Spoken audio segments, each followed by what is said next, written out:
ప్రకృతిని ఆరాధించడం, నీటిని పూజించే సాంప్రదాయం మనదని సీఎం చంద్రబాబు అన్నారు.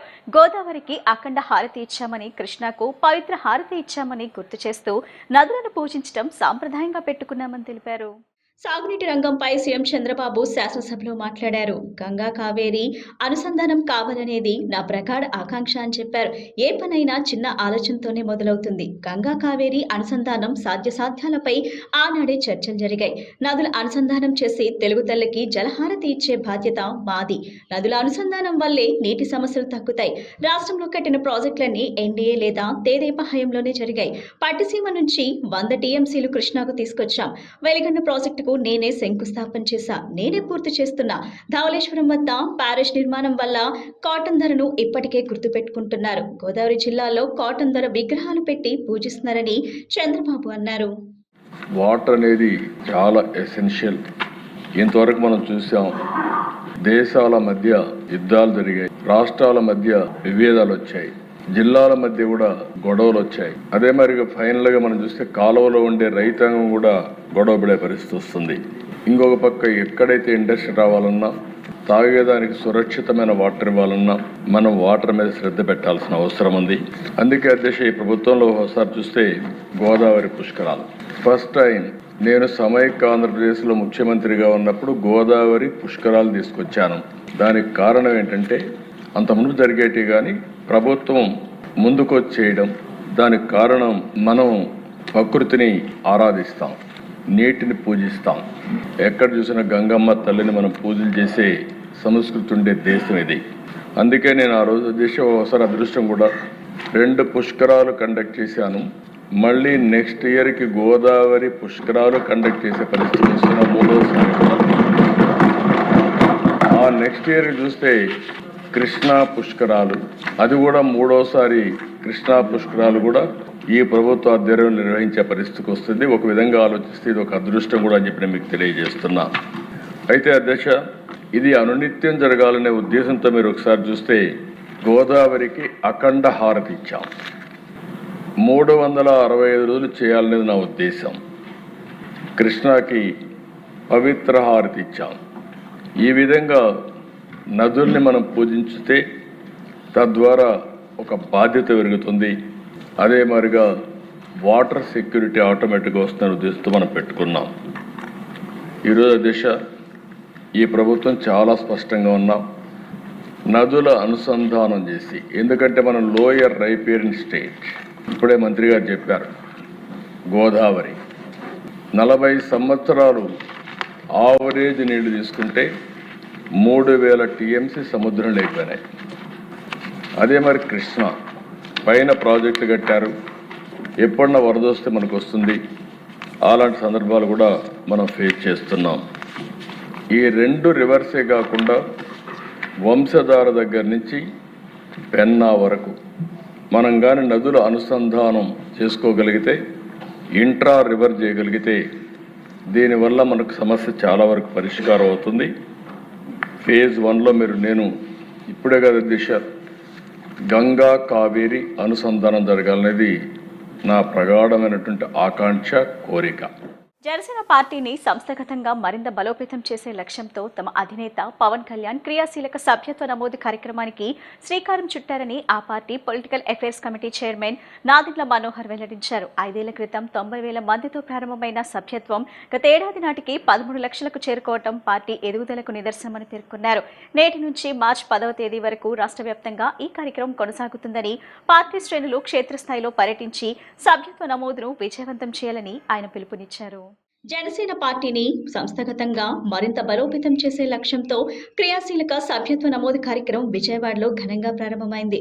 విజయవాడ పార్లమెంట్ ఇన్ఛార్జ్ తూర్పు నియోజకవర్గం సమన్వయకర్త అమిశెట్టి వాసు ఆధ్వర్యంలో కృష్ణలంకలోని శ్రీనివాస్ టవర్స్ వద్ద జరిగిన ఈ కార్యక్రమానికి party political affairs committee chairman Nadendla Manohar ముఖ్య అతిథిగా విచ్చేసి సభ్యత్వ నమోదును ప్రారంభించారు. అనంతరం నాదెండ్ల మనోహర్ మాట్లాడుతూ, పవన్ కళ్యాణ్ నాయకత్వంలో రాష్ట్ర ప్రజల కోసం అంకిత భావంతో పనిచేసేలా ఈ సభ్యత్వ ఉద్యమాన్ని చేపట్టామన్నారు.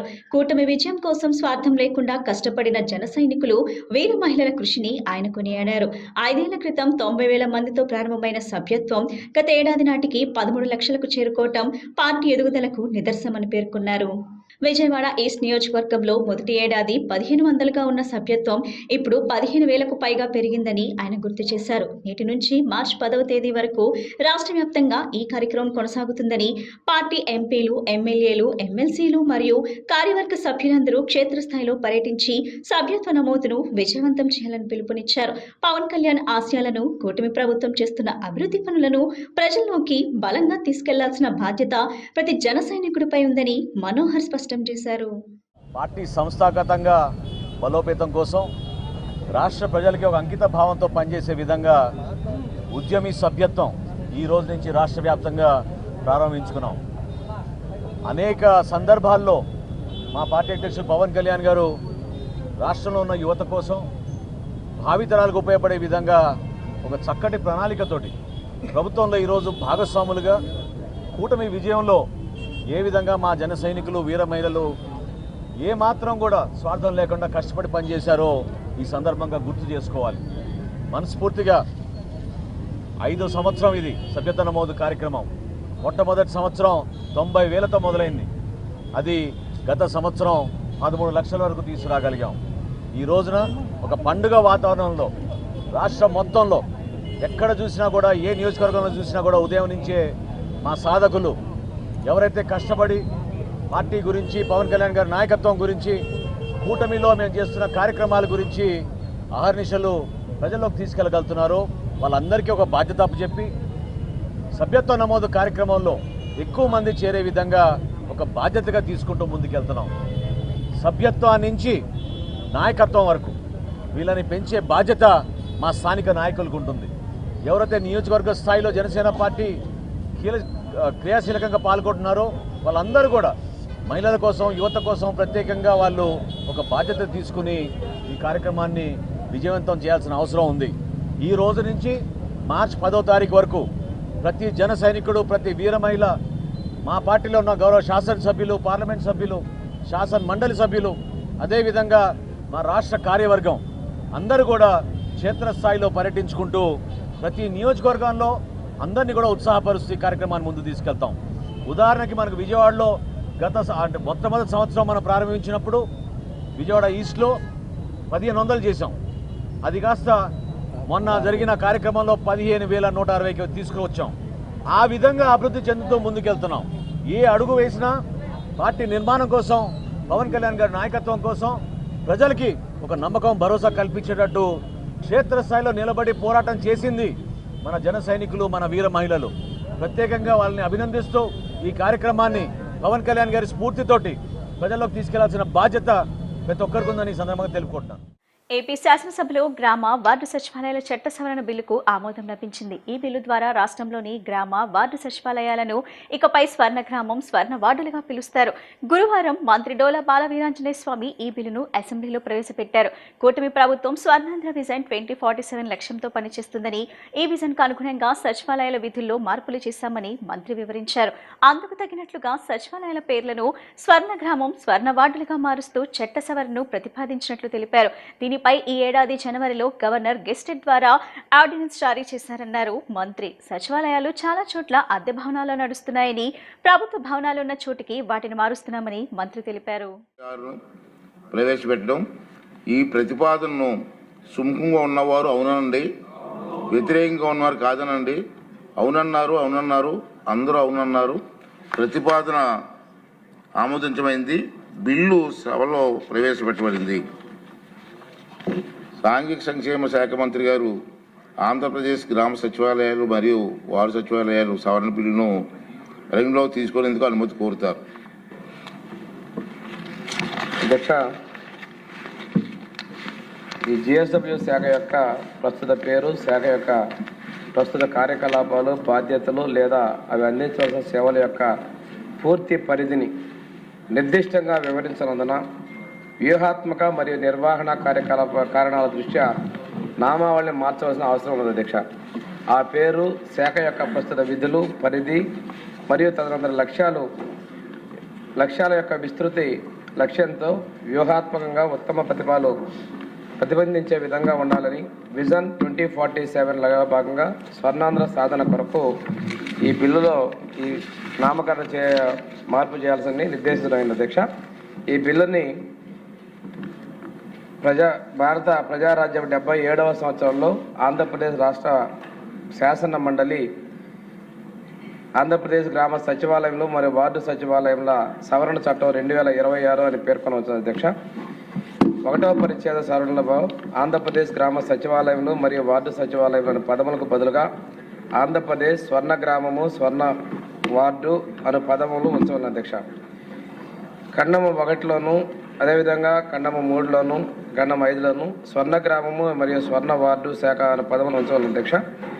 ఖండము 12కు బదులుగా స్వర్ణ గ్రామము స్వర్ణ వార్డు అనగా ఇప్పటి వరకు జారీ చేసిన వివిధ ప్రభుత్వ ఉత్తర్వుల కింద ఏర్పాటు చేసిన స్వర్ణ గ్రామము మరియు స్వర్ణ గార్డు కమిషనర్ మరియు డైరెక్టరేట్చే నియంత్రించబడిన నిర్వహించబడిన పర్యవేక్షణ చేయబడిన భవనము ప్రాంతము వ్యవస్థ కార్యాలయం అర్థం అధ్యక్ష.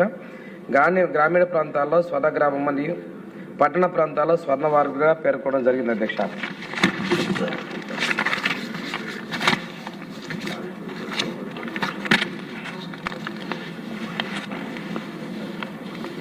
ఆంధ్రప్రదేశ్ గ్రామ సచివాలయం మరియు వార్డు సచివాలయంల చట్టం 2023ను తగిన విధంగా సవరించడం ప్రభుత్వం నిర్ణయించింది అధ్యక్ష.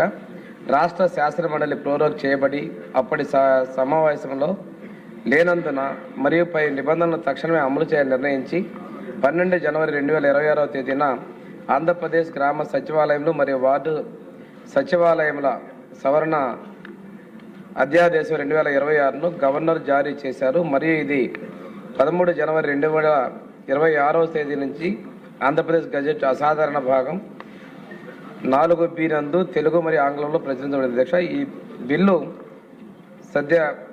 సదరు అధ్యాదేశం స్థానే ప్రవేశపెట్టబడి పై నిర్ణయమును అమలు చేయుటకు పరిగణలోకి తీసుకోవాల్సిందిగా కోరుచున్నాను అధ్యక్ష. గత ప్రభుత్వంలో తొందరపాటుతో తప్పుల తడకగా రీసర్వే జరిగిందని గ్రామ సభల్లో రీసర్వేపై 2.79 లక్షల ఫిర్యాదులు వచ్చాయని మంత్రి అనకాని సత్యప్రసాద్ తెలిపారు. విస్తీర్ణం తేడాలకు సంబంధించి 98% పరిష్కరించామని జాయింట్ ఎల్బీఎంల రూపంలో మరో 7.5 లక్షల సమస్యలు ఉన్నాయని చెప్పారు. జాయింట్ ఎల్బీఎంలలో 2.98 లక్షల ఎల్బీఎంలను పరిష్కరించామని ఇప్పటి వరకు రాష్ట్రంలో 19 లక్షల పట్టాదారు పాస్ పుస్తకాల పంపిణీ జరిగిందన్నారు.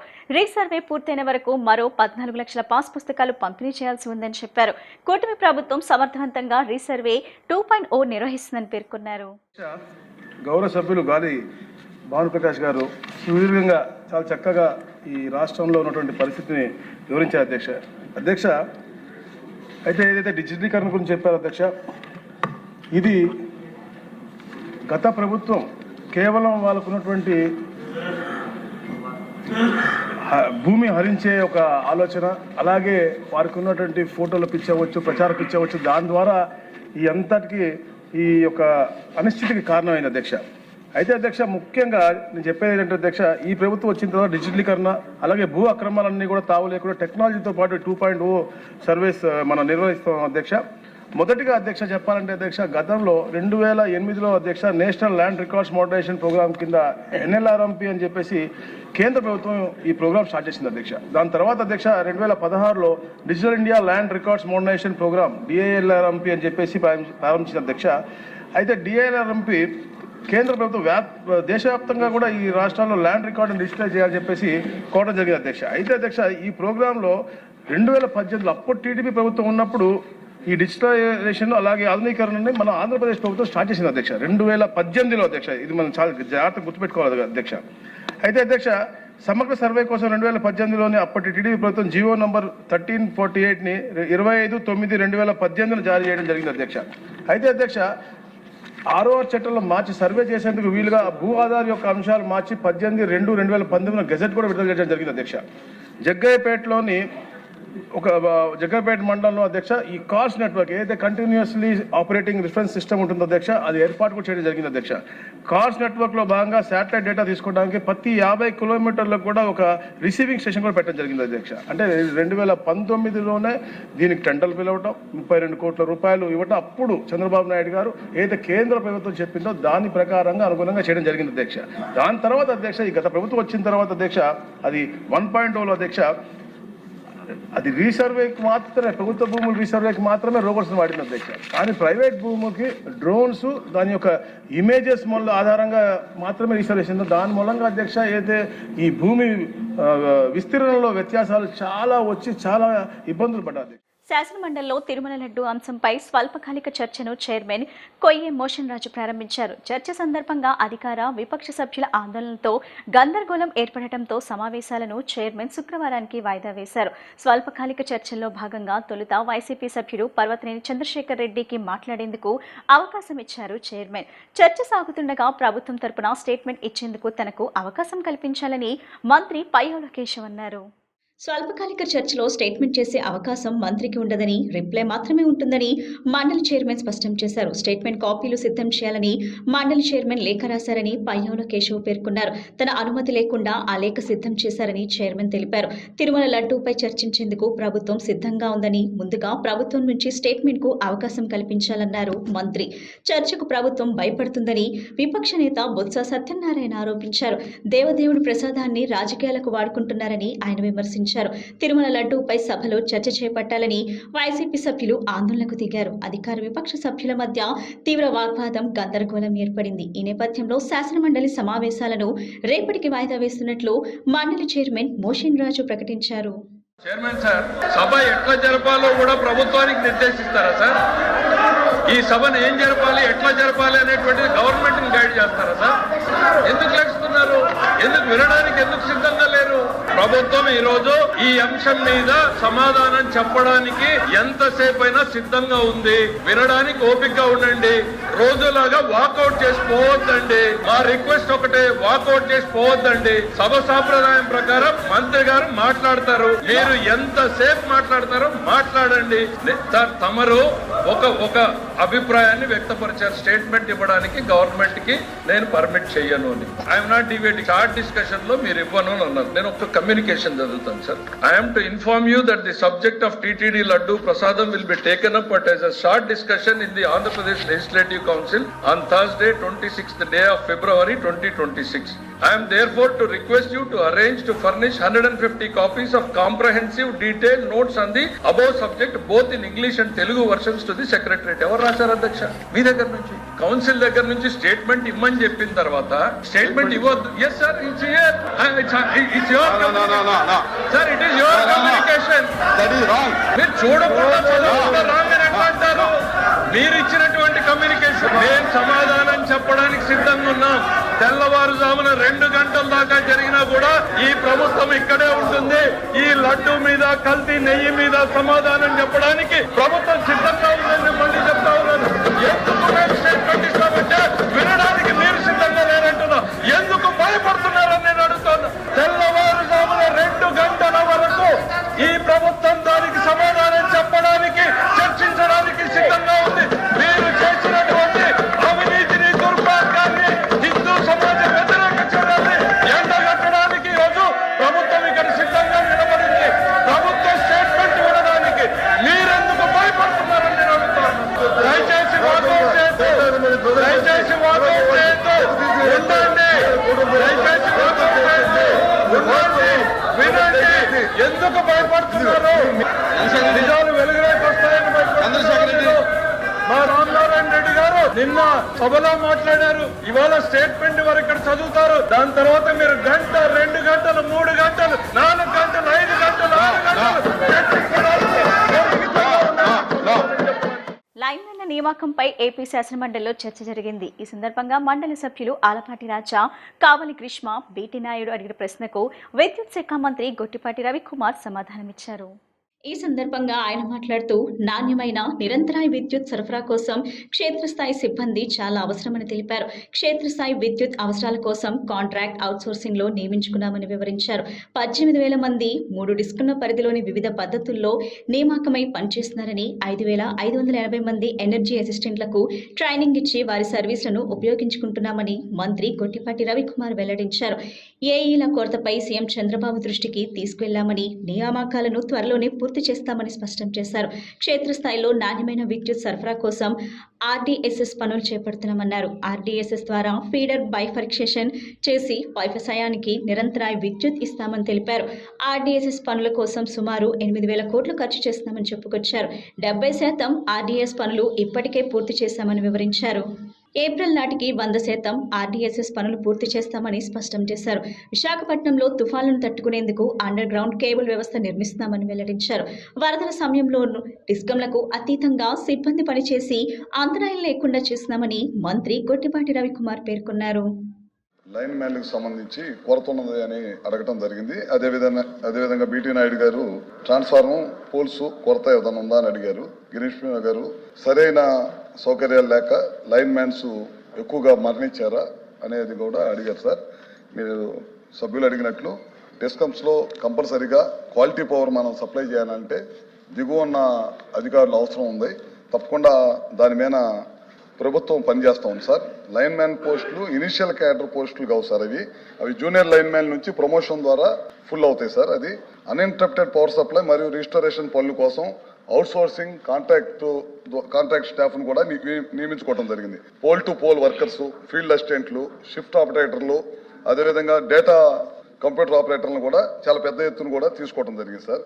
రెగ్యులర్ మెయింటెనెన్స్ పనులు, సిస్టమ్ స్ట్రెంథనింగ్ పనులు, feeder bifurcation, RDSS load enhancement and voltage improvement పనుల కింద న్యూ చేస్తున్నాం సార్ ఇప్పుడు. మరియు కొత్త డిటిఆర్లు కూడా ఇన్స్టాల్ చేసే కార్యక్రమం ఈ ప్రభుత్వం చేస్తుంది సార్. అదే కాకుండా పవర్ ఇంటరప్షన్ తగ్గించేందుకు జరుగుతుంది సార్. వోల్టేజ్ స్టెబిలిటీ ఇంప్రూవ్ చేయడం కోసం, కన్జ్యూమర్స్కి క్వాలిటీ పవర్ 24/7 క్వాలిటీ పవర్ ఇవ్వడం కోసం ఈ కార్యక్రమాలన్నీ కూడా జరుగుతున్నాయి. ఇందాక మన డిస్కమ్స్లో ఎంతమంది స్టాఫ్ ఉన్నారని కూడా అడగటం జరిగింది సార్. ఇప్పుడు హై స్కిల్డ్ సిపిడిఎస్ఎల్లో 14 మంది, అట్లానే ఎస్పీడిఎస్ఎల్ 21, ఈపీడిఎస్ఎల్లో 13 మంది ఉన్నారు సార్. స్కిల్డ్ 576 మంది, 2,750 మంది ఎస్పీడిఎస్ఎల్లో, ఈపీడిఎస్ఎల్లో 926 మంది ఉంటారు సార్. ఇట్లా హై స్కిల్డ్ కానీ పోల్ టు పోల్ మెన్ కానీ, సెమీ స్కిల్డ్ కానీ, అన్స్కిల్డ్ కానీ, షిఫ్ట్ ఆపరేటర్లు కానీ మొత్తం అవుట్ సోర్సింగ్ ద్వారా కానీ వివిధ పద్ధతుల్లో దాదాపు 18,000 మంది ఈ డిపార్ట్మెంట్లో పనిచేస్తూ ఉన్నారు సార్.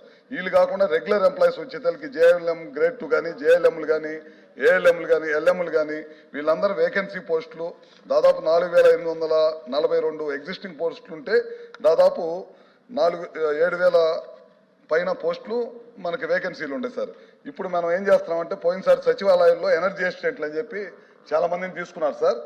వాళ్ళందరం కూడా దాదాపు 5,585 మందిని మా డిపార్ట్మెంట్లోకి తీసుకొని వీళ్ళకి మళ్ళీ కూడా సెంటర్ ఆఫ్ ఎక్సలెన్స్ అని మనం వైజాగ్లో ట్రైనింగ్ సెంటర్ పెట్టాను. ఆ ట్రైనింగ్ సెంటర్కి తీసుకెళ్లి వీళ్ళందరినీ కూడా ట్రైనింగ్ చేసి ఈ బులెటిన్ ఇంతటితో సమాప్తం. తిరిగి